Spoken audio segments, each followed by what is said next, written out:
Andy, could you explain to the viewers how important it is or how negative it is for the dollar, for the whole Western financial system, that BRICS are going to base or have the cornerstone of their trading system is going to be gold, and why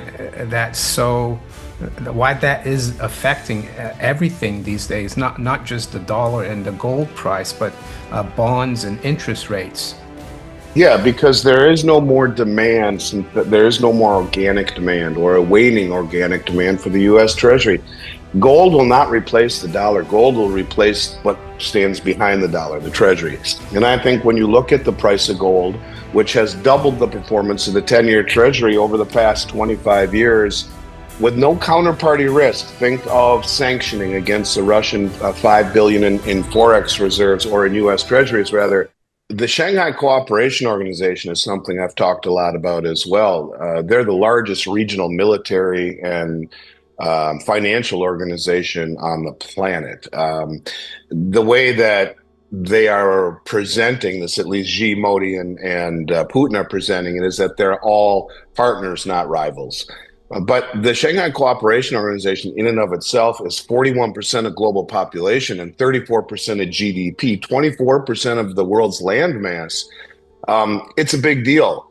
And I think that you're looking at, Trump, I think, overplaying his hand with India, pushing them right into this group by imposing 50% tariffs. And, India hosts it next year, the BRICS meeting. I think that they are reaffirming peace on their borders. You saw meetings between Xi and Modi and mutual cooperation. And I think it's a misstep under Trump. There are a lot of things happening right now, but one of the things that I think when we talk about the BRICS that is most, how do I say this? I think most significant. India, once courted heavily by Washington, has been nudged closer to the SCO and BRICS through trade disputes and tariffs, most notably when the U.S. imposed steep duties on Indian exports. New Delhi is increasingly positioning itself as a bridge between East and West, but its deeper ties with China and Russia within these alliances suggest a strategic pivot. India is hosting major summits, signaling its commitment to shaping the bloc's direction. With border tensions easing and economic cooperation expanding, India's role could prove decisive in cementing Asia's alternative system of governance, finance, and trade. Is the further development of their bridge technology. Now, it's been known by most as mBridge, right?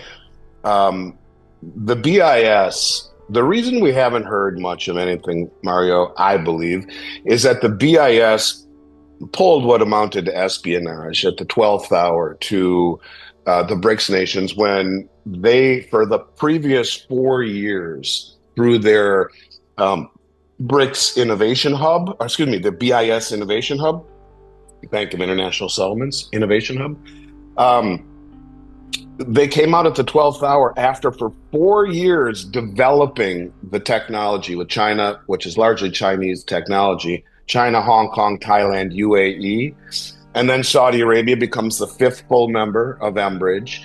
And literally at the last minute before the meeting in Kazan, you get the BIS Augustus Carstens, who has since, I think, been replaced by someone else as his tenure ended, but he was the acting the general manager, the head of the BIS. He said, we can't be involved, the BIS can't, with technology that would allow any country to sidestep Western sanctions, as if he was just realizing for the very first time that Russia was the R of BRICS. So everything went very quiet for a while. We fast forward to an announcement that we saw about 6 weeks ago, and I don't think you and I have talked about this, whereby you had China come out and say, we've rebranded this technology called the renminbi cross-border payment system, or the bridge. And for our first connection with this technology, we've connected 11 Asian countries and 5 Middle Eastern countries. The 11 Asian countries, ASEAN, are all the countries in Southeast Asia. And they amount to 35% of global GDP. And two things subsequently have happened. Now, forget about the 5 Middle Eastern countries that are adding on to it. You're talking over 45% of global GDP just in those countries. This technology is not compatible with the dollar, the euro, or the pound, i.e. the SWIFT system. It settles in 7 seconds instead of the 3 to 5 days that SWIFT takes at a 98% reduction in fees. One of the most underreported developments is the creation of new cross-border payment technologies. Initially developed under the guidance of the Bank for International Settlements, China and its partners advanced a digital platform known as mBridge. Capable of settling transactions in seconds compared to several days via SWIFT, it bypasses Western-controlled financial choke points. Recently rebranded as the renminbi cross-border payment system, it has already linked 11 Southeast Asian economies and 5 Middle Eastern nations. Together, these economies account for more than 40% of global GDP, a remarkable challenge to the dollar-dominated financial infrastructure the West has relied on for decades. But it's free from SWIFT interference. Two things have happened subsequently. One, Sergei Lavrov, the Russian foreign minister, came out and said, we're going to offer this technology not just to the BRICS countries, but we're opening it up to the world, except it is not going to be opened up or compatible with the dollar, the pound, or the euro. So in other words, they're opening it up to everyone else but us in the West. And they're starting with the Belt Road Initiative, which is 75% of human population right now as it is, 50% of global GDP. So you add in this technology to the BRICS, the Belt Road, the Shanghai Cooperation Organization, and the Eurasian Economic Union, you're talking 90% of human population who will have the ability to transact outside of SWIFT, settle in 7 seconds, and at a 98% reduction in fees. The second thing that came up was a statement or an admission, it was in Reuters, and they said the Asian countries now represent China's largest trading partner by far. And they are double the size, about 800 million people, of the United States, 800 million people. And they are now China's largest trading partner by far. And the United States has dropped to number 3. So you put it all together, you have a system that is growing, that is expanding, that is cooperative, and that is keeping the West out. And the West keeps overplaying their hands, we do, by doing things like imposing 50% tariffs on our allies like India. And that, I think, is going to have negative effects and ramifications that I don't think people quite understand yet. This is the acceleration, this growing. Unlike SWIFT, the mBridge platform is deliberately incompatible with the dollar, euro, or pound. Russia's Foreign Minister Sergei Lavrov confirmed that this system would be offered globally, except to the West. Its first phase focuses on Belt and Road nations, covering roughly 3/4 of the world's population and half of global GDP. For countries wary of sanctions, surveillance, and costly dollar transactions, this network offers speed, efficiency, and independence. The message is clear. The emerging financial order will function with or without the West, and for many nations, that freedom is too attractive to ignore.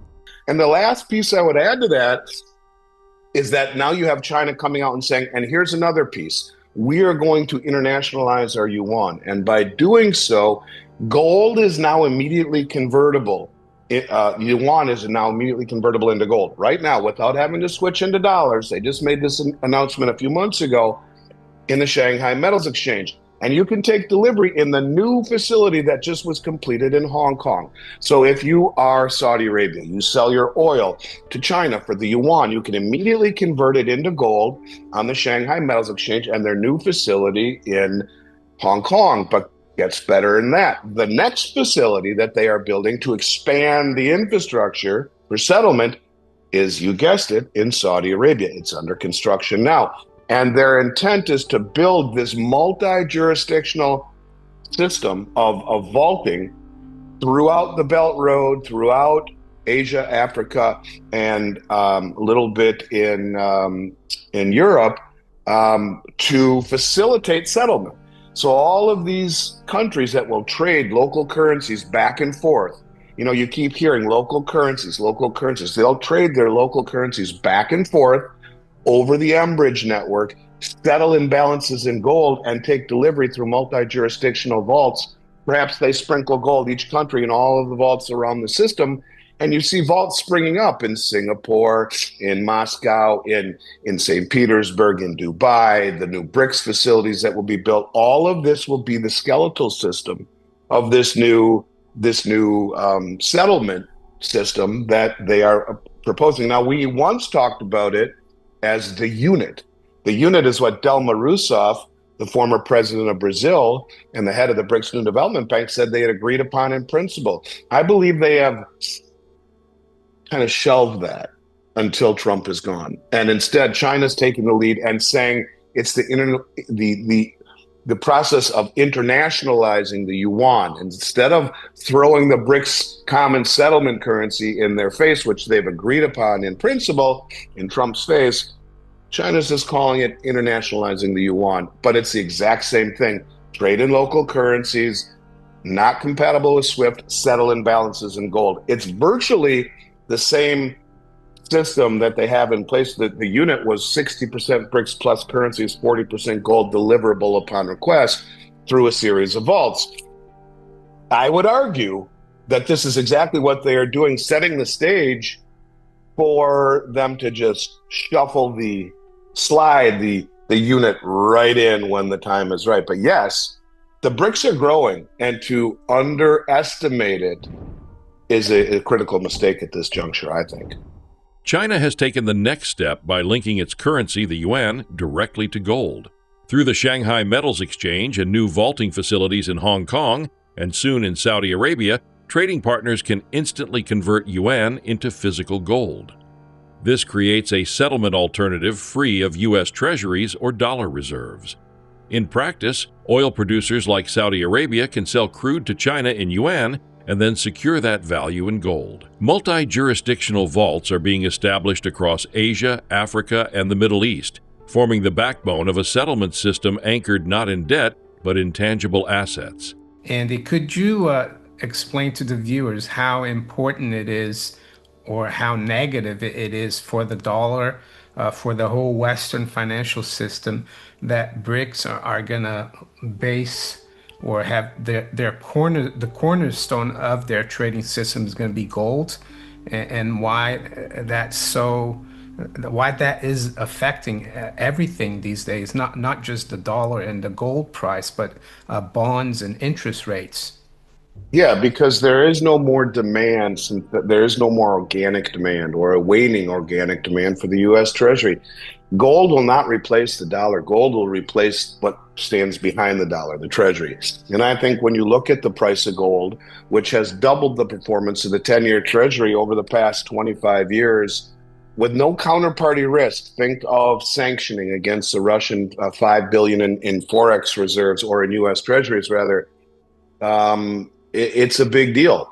It's a very big deal. And, the gold is an asset that is not simultaneously someone else's liability, and it's outperforming the heck out of the bond market. Look at, for example, last year. Gold was up 40%. The U.S. Treasury was up 4.5%, 10-year. Look at this year. Halfway through the year, that Treasury's up 2.5%, call it. And it's not even quite that much, but let's call it that. The dollar's down 11%, so you're negative 8.5%. Gold's up 40% again. So it's a situation where not only is it outperforming, it has no counterparty risk, which is the big deal. And it is acting, I believe, it is acting as the cornerstone to a new system. And you're seeing all of these countries embrace it in lieu of treasuries. I think it's a very big deal. I think it's a big deal for the treasury market, for the dollar, for this new system. And it's one that inspires confidence and trust, rather than trusting a insolvent, broke country that is going around throwing sanctions and tariffs upon people or countries.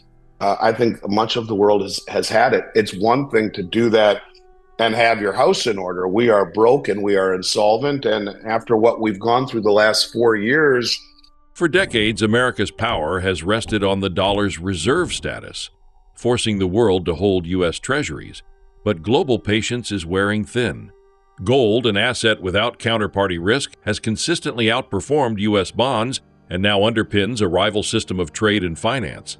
Meanwhile, foreign demand for treasuries is waning, and U.S. tariffs and sanctions accelerate the shift.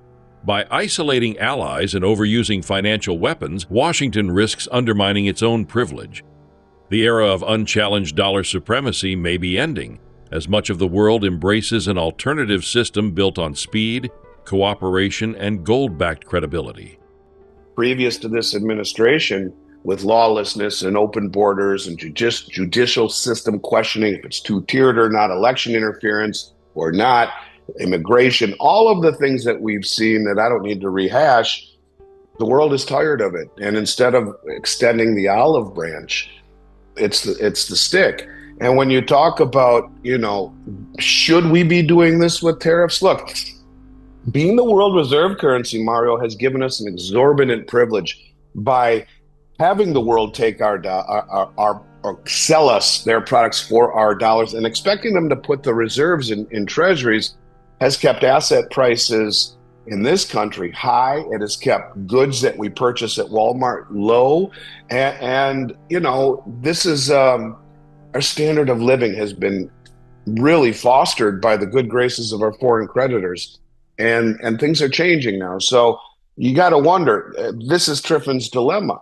If the world takes our dollars that we print out of thin air for the goods that they create with effort and sweat, and then as a result, putting excess reserves in treasuries keeps our standard of living high, our asset prices high, our interest rates low, our goods cheap, isn't that really the trade-off? And we say it's not fair, but is it really not fair? I think we should be careful what we wish for. And if I had to guess, the days of the dollar being the singular world reserve currency are coming to an end very quickly.